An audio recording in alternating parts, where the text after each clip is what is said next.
Alright, this is Mr. Gillum, and today we're going to learn a little trigonometry.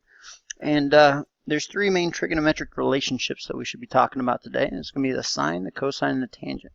And we're specifically going to apply these to right triangles. Alright, the word trigonometry comes from the words trigon, meaning triangle, and metron, meaning measure.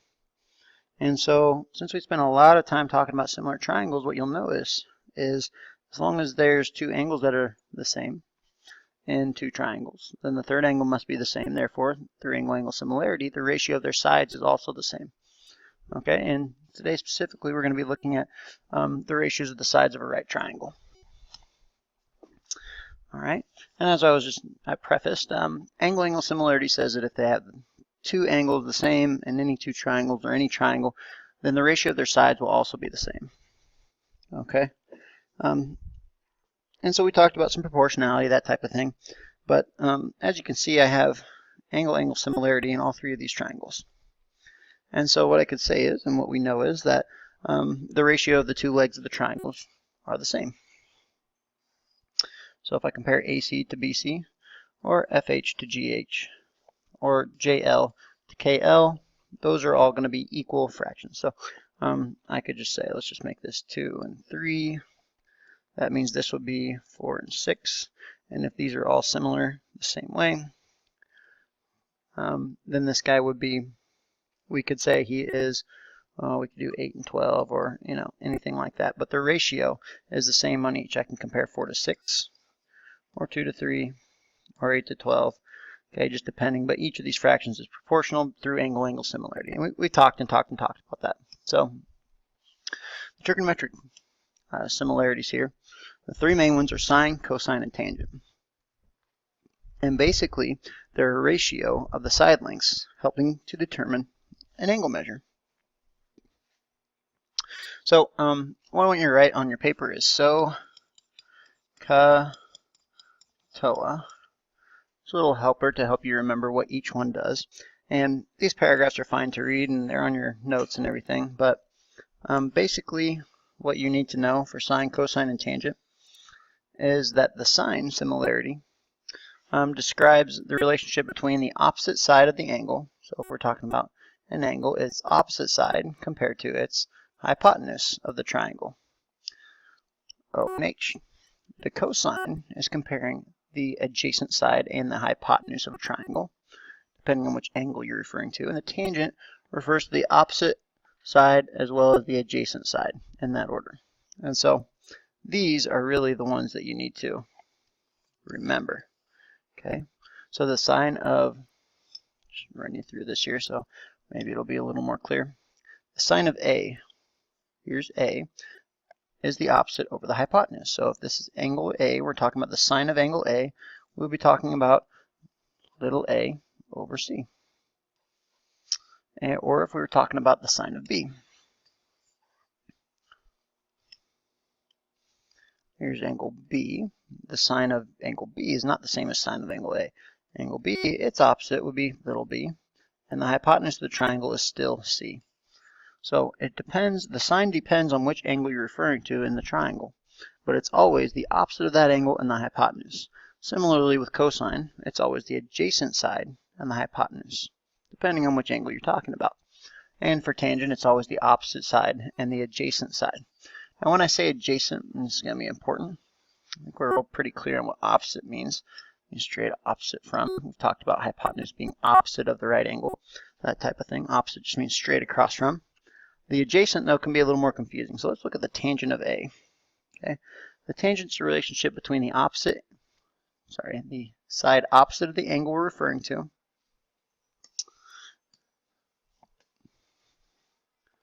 and the adjacent side of the angle that we're referring to. So the opposite side of angle A would be this side, little a. And the adjacent side to A, meaning not the hypotenuse, would be B, A over B.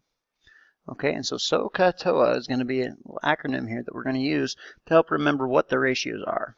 So sine it's really SIN, it looks like sin. It's an abbreviation for sine right there. Sine is opposite divided by hypotenuse. Cosine, which is COS is an abbreviation for cosine like that, is the adjacent over the hypotenuse, and TOA is the tangent, or abbreviated tan, is the opposite over the adjacent. So SOCA TOA is a good acronym to remember to keep track of which ratios we're referring to. So let's go for this. Let's see what we can do here. And I guess hopefully when I do some of these examples, it'll clear up some of the confusion here. So remember, we have SOCA TOA. Okay, when I'm talking about a sine function, SO, cosine, C, tangent, TOA. So let's do both the sines first. The sine of P. I'm going to go over to my triangle. I'm going to go to angle P. I'm just going to mark it here so I don't forget what I'm referring to. Now, the sine is the relationship between the opposite and the hypotenuse of a triangle. So if I'm at angle P, its opposite would be 15 in this case. The hypotenuse of this triangle obviously is the longest side, in this case 17. So we would say the sine of P would be 15 over 17. And so we could do some work later, and we will later. We could actually figure out how many degrees P would be. We don't need to do that today though. I'm just looking for the fraction. It also wants us to round to a decimal to the nearest hundredth. So if I divide 15 divided by 17, be 0.88. So those of you decimal lovers out there, you're going to like this a little bit, I think. Take a look at the next one here. Oh, we have Q, the sine of Q this time. So here's my angle Q. And so opposite and hypotenuse, I'm looking for the opposite side, 8, over the hypotenuse, which never changed, 17. The H in all of my acronyms here is always going to be the same. It's always the hypotenuse of the triangle. The opposite and the adjacent will change depending on which angle we're referring to.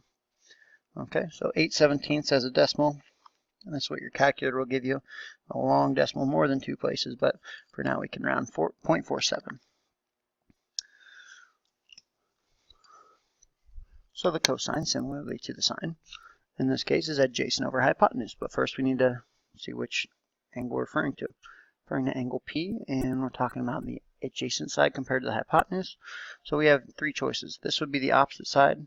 This is the hypotenuse, leaving this guy to be the adjacent. It's touching the angle and it's not the hypotenuse. So the adjacent in this case would be 8.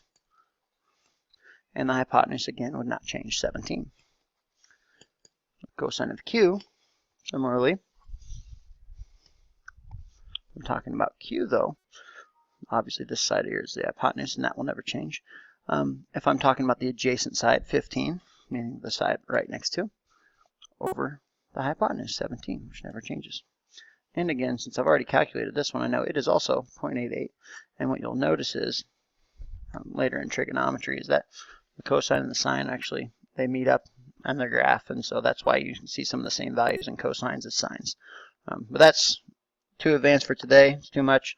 8/17 as well as 0.47. So you can see those kind of match up, which is a unique characteristic of their graphs eventually. Finally, tangent is the one without the hypotenuse, so I'm not using the 17 for anything in this case unless I'm using the 90-degree angle.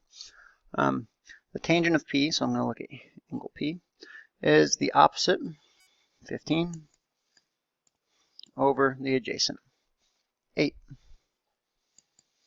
And the tangent of Q would be the opposite, 8, over the adjacent, 15. So you can see these are inverses, and they're the same. They're angles of the same triangle. Also an interesting characteristic. It does want us to do decimal, so when I divide, and it says nearest hundredth, 1.88, and I'm just dividing 15 divided by 8. And when I do 8 divided by 15, I get 0.533. Or actually, hundredth would be 0.53. Okay, so this is a basic intro to sine, cosine, and tangent.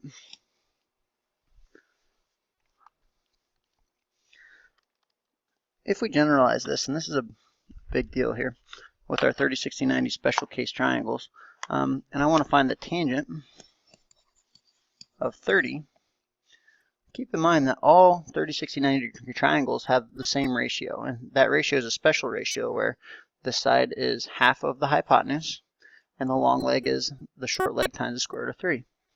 So if I want to find the tangent of 30 for any 30, 60, 90 degree triangle, this is never going to change regardless of how big the triangle is. So I'm going to use algebra here to prove exactly what the tangent of 30 is, regardless of what the sides are in a right triangle.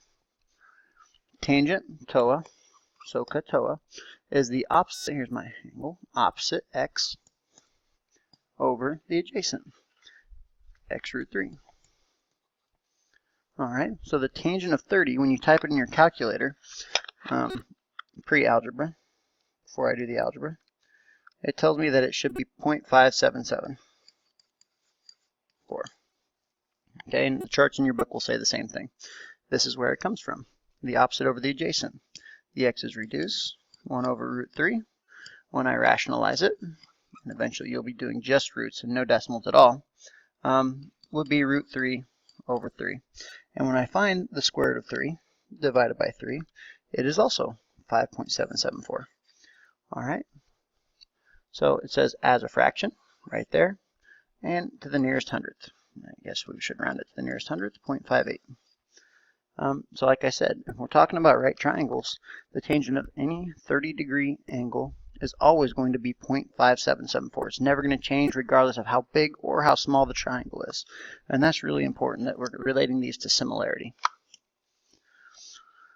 If I have a special right triangle, and I have one angle obviously is 45 degrees, that leaves 45 for this guy. I have a 45, 45, 90 triangle. I need to know the cosine of 45 degrees. Now in this case, I know there's a relationship in the 45, 45, 90 triangles where the legs times the square root of 2 would be the hypotenuse.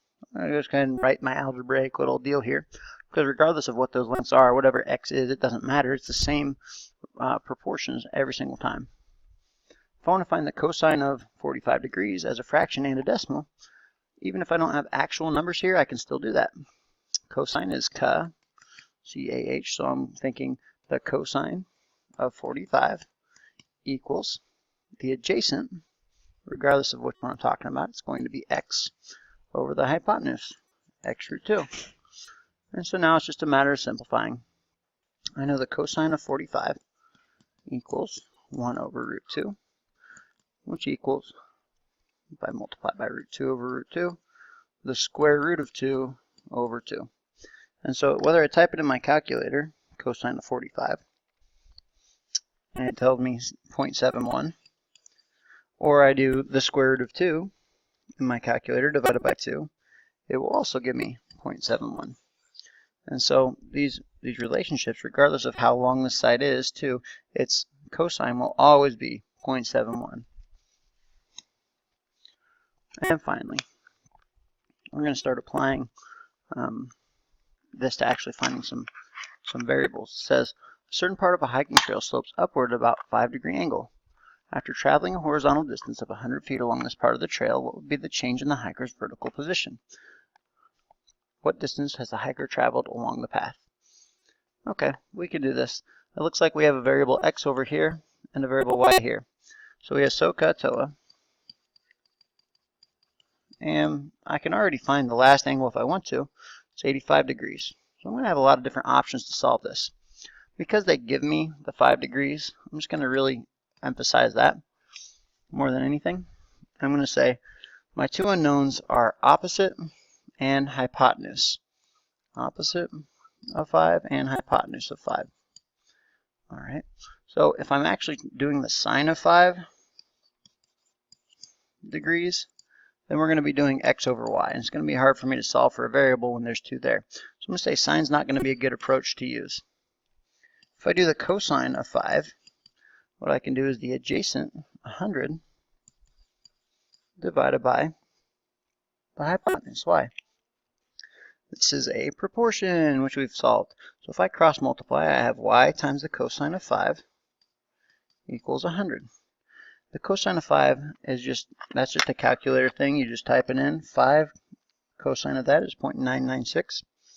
And so really what I have is 0.9962 y equals 100, and it's just a matter of solving.